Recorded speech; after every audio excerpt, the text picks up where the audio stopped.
Hey guys, this is Kache again with Kache's Camp. This is Kache's Bow Plus, and I am out with my bow primarily, but also with my lever action 30-06, tracking along on a white-tailed deer. This is, gosh, I'm not even sure how many videos into this series, and this series has been one single hunt. And the reason that I've done this series as one single hunt instead of just doing the highlight kills and moving on is because I'd like people to have a really realistic idea of what it's like to go out and hunt, number one, and number two, to do so with me. Because I have several open hunts a day where I guide people. And we've had a pretty good one. I think, is this episode 6? Yeah, I think this is episode 6, by golly. I think it's episode 6. But what I'm doing is I'm just moving along quietly. I'm working in a crouch and just following this whitetail sign. Since he's literally walking our trail that we've marked out, that is our itinerary for our trip, this line here, we're just going to continue to follow him at a nice, easy pace because there's a serious hot spot of activity we're coming up to for whitetails here. And I don't want to go charging off ahead and spook them all out of there. And so we don't want to push him too hard. Sometimes we'll trot to, keep him moving, to keep pushing him and see if we can push him into a strategic opening. But in this case, I'm just going to keep a nice, easy-going walk because he is literally right on the line that we laid out as being our route, because it's a route that gives us lots and lots of deer in Roosevelt elk, which is why we're taking this route. This time around, it's been much more in the way of deer than Roosevelt elk, which is a little bit of a surprise, actually. Normally, it's not this many whitetails. Normally, it's more in the way of elk. Usually, you got a herd of 5 females and a herd of 5 males, and then several independents that you'll encounter along the way. But in this case, we're doing whitetails. That's what seems to be most populous on this map. And sometimes you will get that rare map that darn near every critter that spawns is a doe. And, is a female of the species. And this time around, though, we've had a lot of males. We have all of our whitetail that we've shot, except for one, have been relatively small. The first one we took because he was molesting our hunt. If he hadn't have been taken down, he would have run off everything else on the planet. The others, I've just been trying to make sure and give you guys some shots as we've been going through this. But it is now 11:07 in the morning. Now, in the real world, mule deer are bedded down and sleeping. The whitetail deer the mule deer have been bedded down for about an hour. The whitetail are just bedding down now. And it means if we follow this guy nice and slow and easy, there's a very solid, better than 50-50 chance that we'll come creeping up on him sound asleep. I took this one young feller out the other day, and I'll tell you what, you want to talk about a hell of a hunter. I love it when I take somebody who's new out, they pay attention, and they get their deer. They behave like a sportsman. They understand why it's important to track your animal if you've shot at it. They understand why we don't run around and act like a bunch of idiots. They understand that this represents a living creature and that this isn't something arbitrary. Okay, this is our history, both familial and the history of our country here, this hunting that we do. But this young feller, I was leading him along, and I had promised him we'd find him one. We'd get him some. Okay, I'm switching off this trail just to get a good bearing on this for a second. Let's look at our map. You'll see that that's right down south off of this route that we take. So rather than going down there, knowing that we got one ahead of us, and we got this one making noise down there, what we're going to do is we're going to take ourselves up on this high spot, but we're going to set up a scent trail in a low spot. So first we're going to give him a holler just to make sure he stays interested. All right. And then I'm going to take the scent and I'm going to lay it down right here.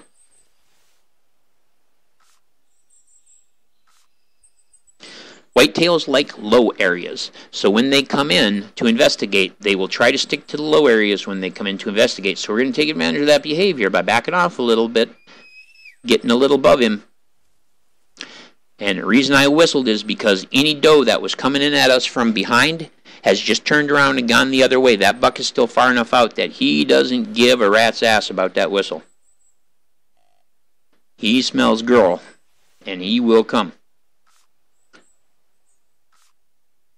Now, I don't know if it's part of the AI that the whitetails do not respond to the whistles or not, okay? But he's far enough out. We don't have to worry that we've disturbed him in any way, shape, or form.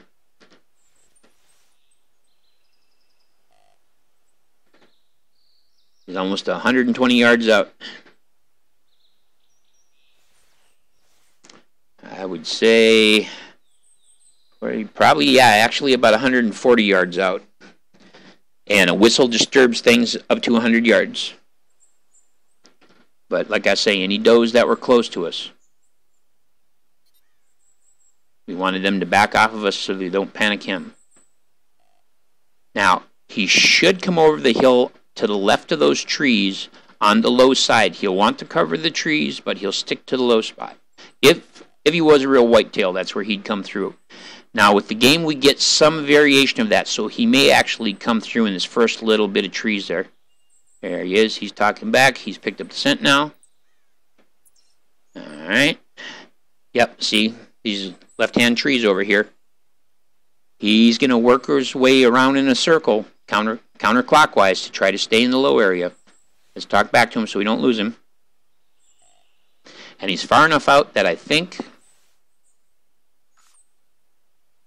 that if he doesn't top this hill within the next, 3 minutes, 3.5 minutes, we'll actually go to the top of the hill. But right now, I'd rather bring him to us. Because the thing is if we go to him, we don't know where and how we're going to be shooting. If we bring him to us, we know where and how we're going to be shooting. He's going to come over that ridge line somewhere on the left-hand side.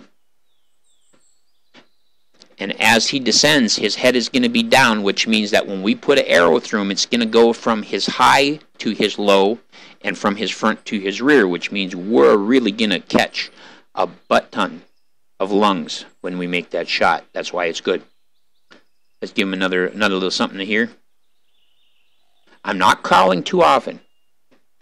When he hears the call, he's curious. If he hears the call over and over and over again, well, he knows right where you are, so why is he going to bother to come investigate? The other thing is if you overcall, other species besides deer can be panicked by your calling. You can run off elk and you can run off feral hogs and things like that. Where you at, Jimmy? Should be probably about where that kind of dip is there. If you look at the oval on the map, that dark outline, about 80, 100 yards out, there's a dip right there, and that's probably about where he is right now. I'm not hearing him yet in terms of footsteps. Yep, there he is. He's moving a little bit slower than I thought he would, so I'm going to actually take advantage of that, and I'm going to get all the way down, and I'm going to crawl a little closer to the top of this hill. With the pace he's moving, there's no way he should top that hill before we get up in those trees.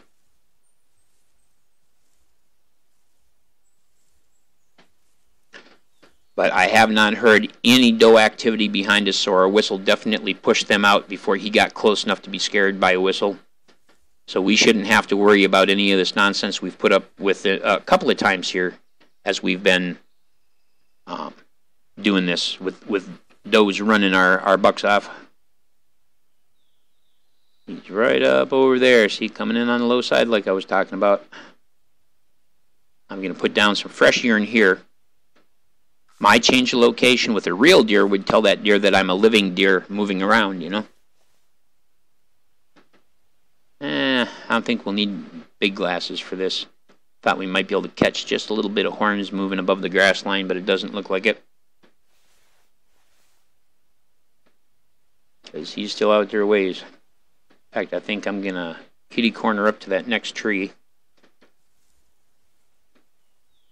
Drop some scent along the way. I like to have the scent behind me when possible. Just because it means the deer's attention is usually past you rather than at you. Alright. This is a nice spot to shoot from, if he's interested.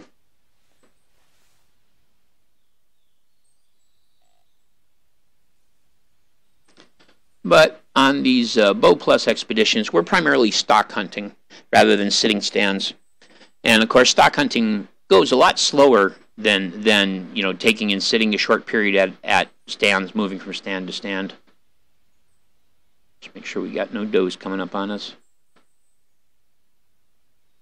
I can hear his feet. Oh yeah. A lot of times when they're close enough that you can physically hear them, they'll start to show up on your monitor on the left there like that. So he is coming in right where I said he would, on the left-hand side, trees in the low area. This is classic whitetail behavior. It's not because I'm some uber hunter. It's because that's just it's what I was taught from the time I was just a little bitty fella. Whitetail, when they're being cautious, prefer low areas. He's probably going to pass behind that boulder and down into the lower area unless I beef up my scent up here. So I'm going to take actually a pretty big risk and shift locations just at the last moment here.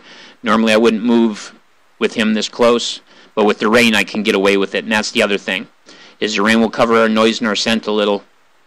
And from here we've got a nicer shot. So let's give him one last snort just to see if we can get him to top that rise. Come on, I know you're there. You can't fool me.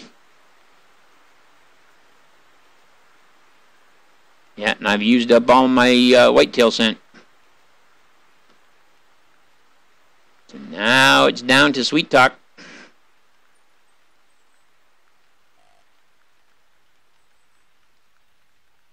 But a lot of times, yeah, out on a hunt, I'll go through an entire... Oh, there she is. She found her way back into us. That's the one we scared off with the whistle. Hopefully she won't run him. Because that's the problem. See, now the terrain has stopped. Now that terrain has stopped. Yeah. I'm going to reinforce that now. And there he is, guys. You see him? Or is that the doe? Yep, that's the doe. Nope, that is him. He's just an itty-bitty guy. Ah, gosh, do I? Yeah, sorry, guy. Sorry, guy, but I'm trying to show these good people that I take people out to hunt and we get deer.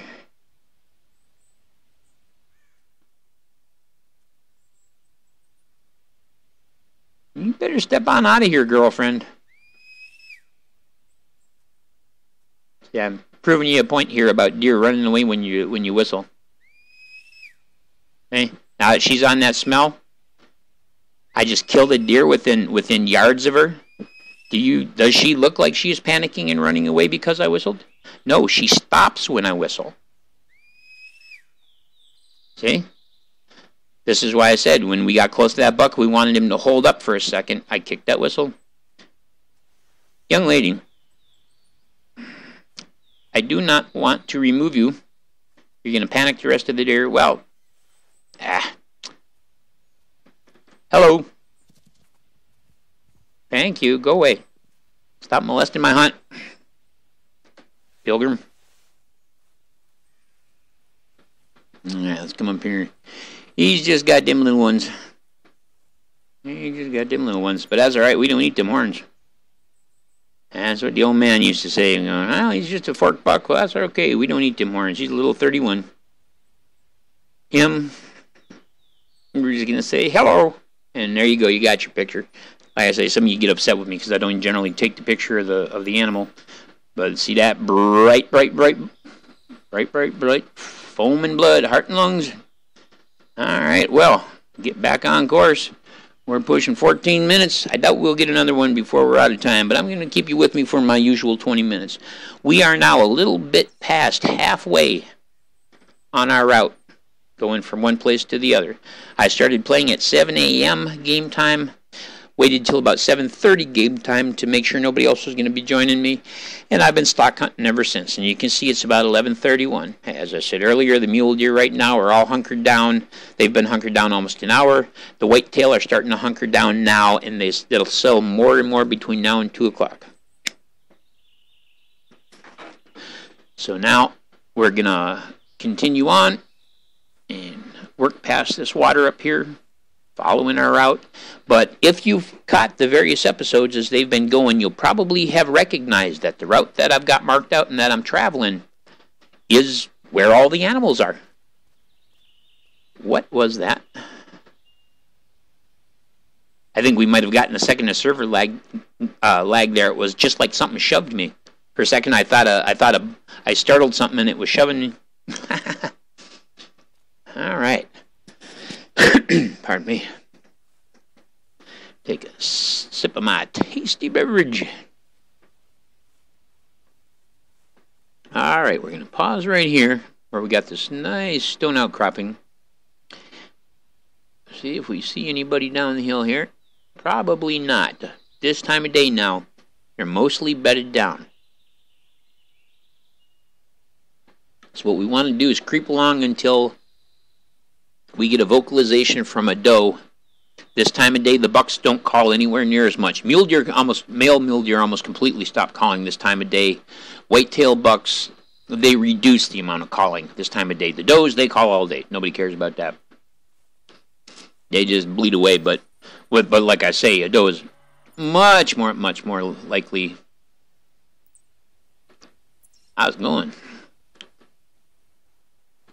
It is time. This is what I was hoping for. We're down on the moose end of things finally. Hoot. Alright, where's the moose juice? There's the moose juice. Tell him I'm a girl. The hey baby, what's up?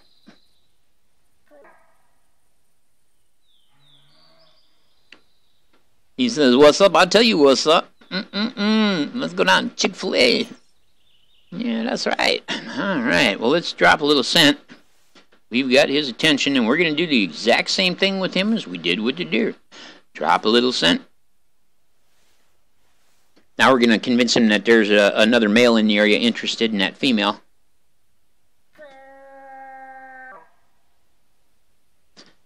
And now we're just going to ease back from our scent mark just a little bit. Just a little bit, just about that much. There we go. See, as I said, right over here by these boulders. I wasn't about to even expect we'd see moose this close. Usually we got to go a little bit farther before they come in.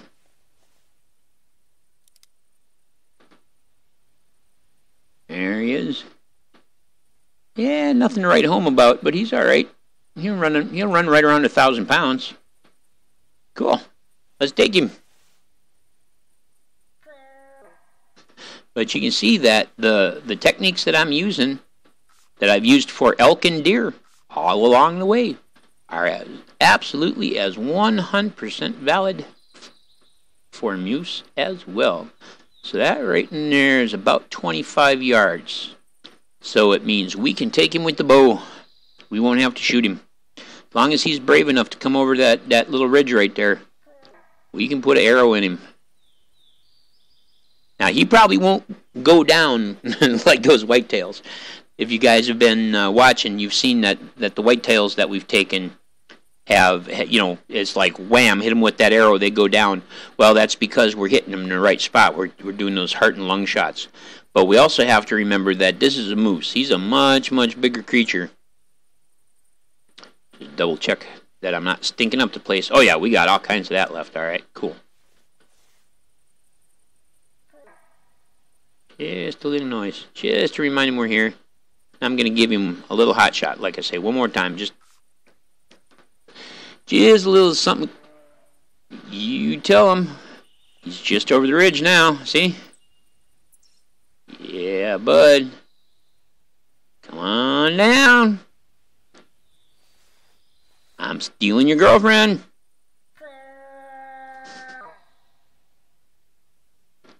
And she likes it. Here we go, folks. There he is. Come on. That's it. A little closer. Here we go. 30 yards. He stopped at 25. Just shy of 30 yards, maybe. Yeah. Alright, that's alright. He'll stop running almost immediately, see? He just isn't sure. He's going, okay, it smells a little funny.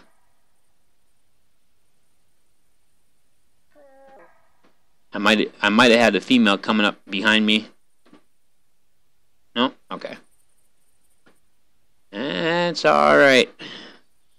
That moose is a long way from being lost. We're going to get down nice and low and just ease our way up. His curiosity is going to make him turn back in a moment. And when he does, we want to be just a little bit closer so we can take the shot. His curiosity is going to keep him from going too far.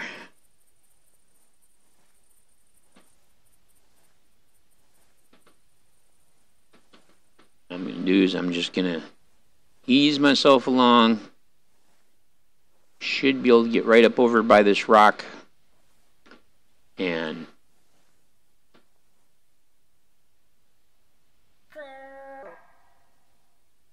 should be able to sweet talk him. At least it'll make him hold still long enough we can get our shot. Because I didn't expect us to bump into any moose for at least another 20 minutes yet.